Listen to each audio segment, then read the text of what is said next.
Hey Patreon, I figured I'd do a little update video. I seem to do these every few months just to give you a lowdown on how things like the build are going. And as you can see, the van looks pretty barren, but we have been working on it like quite a bit.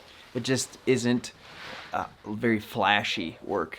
We have our subfloor in with heated coils, or the PEX lines ran, so it's insulated and has our heated floor system within it, which took a bit of research and time to get in. Also, we've got like all the little components we were going to mount that we'd have to cut holes for on our roof, which is the air conditioner, the max air fan, and a max air vent that goes in the bathroom. So that took some time and a lot of pre-planning in order for us to know exactly where they're going to go. We ended up having to make some temporary framing, which was a little bit of a bummer because we're spending now extra money on 2x2s. We've done a lot of pre-planning in the sense of like sketching our designs on some pads and then trying to translate it down on the floor with measurements. And then also we've gone and done like Google SketchUp 3D mock-ups to get a better idea of how everything's going to fit. But even when you do all of that with the curvatures of the van, it's kind of hard to know exactly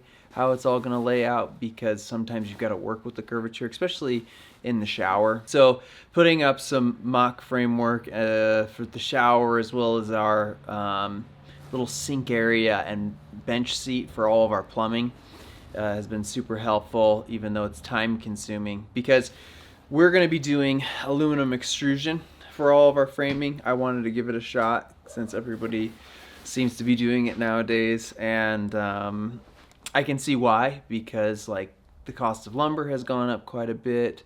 But even with that, like weight saving, it's a bit of a weight saver, but at the end of the day, everything's straight, and that's a huge deal. When you buy these 2x2s, it's really difficult to get something that has like a 3-foot run that is not all warped and crooked. But it takes weeks for it to ship. It's been 5 weeks now, and it's supposed to ship at the end of the month, so we've got another like 2 weeks to go before any of it ships, and then it's going to take a week to get here, and it's just a long process that's putting us behind. And that's why, you know, in the meantime, we're whipping together some of this stuff and doing what we can with what we have and what we have access to. You know, right now on Julie's roof, we have the roof rack because we are going to be doing some modifications to that with some aluminum extrusions. So we can mount a cargo box, a fly rod, a ball, and then 3 solar panels. And that's a whole thing that we're going to have to do, but we're also waiting on for the aluminum extrusion.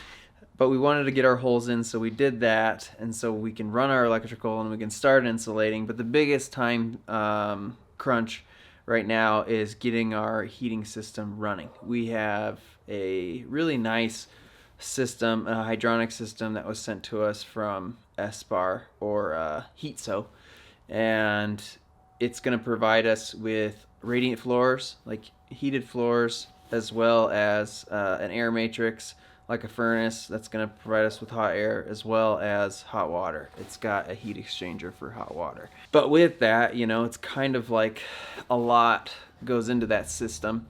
We're learning as we go. We've installed all of the external components, so we've got our diesel heater mounted underneath the van, and we ran diesel. We had to install an auxiliary line, and we ran diesel to that heater, and you got to set up your entire glycol system, and then you got to do all the electrical for it. So I'm debating on mocking up our battery setup, because we're working with Battleborn this time around. They sent us an entire electrical system, but I really don't want to like build all this framework, put it in, then have to bust it all apart, pull all the electrical apart to then put the aluminum extrusion in and then put it all back in. But it just might end up having to be that way, which is a bit of a bummer.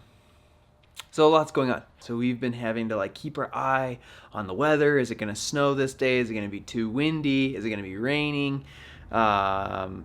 To work on anything. And luckily, you know, each week we managed to get like a 40 to 50 degree day where we get to come out and do some stuff. But we're sitting on a lot of materials that are ready to get utilized, but we just don't have the things to put them in quite yet. And so it goes, you know. We don't have control over a lot of that. The biggest holdup right now is just our framing, our aluminum extrusion. I want to keep releasing a video every week. We're kind of seeing a little growth come back and a little more views, not like a ton, but something that's at least noticeable.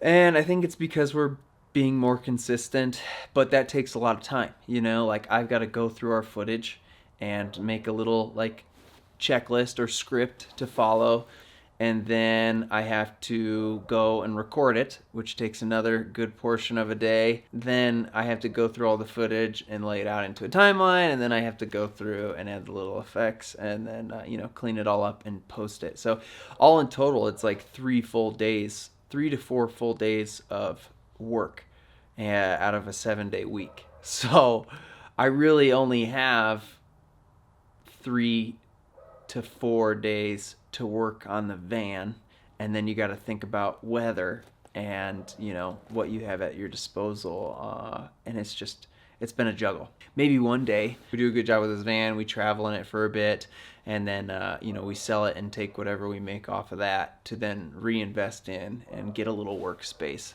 to work on vans. You know, it would be a lot easier to do, and then maybe I can afford to pay an editor. But it's like, I want to have my touch. I have a very specific way I want the videos to be done and the type of humor I want to include, so that's very personal and hard to replicate with somebody else. So I've just been trying to figure out the best way to streamline the process so I could still release content and work on the van in a timely fashion. Anyway, I appreciate everyone who has stayed with us on here. Your guys' support has kept everything moving along, and you know, materials for this whole process are not cheap and they add up super quickly.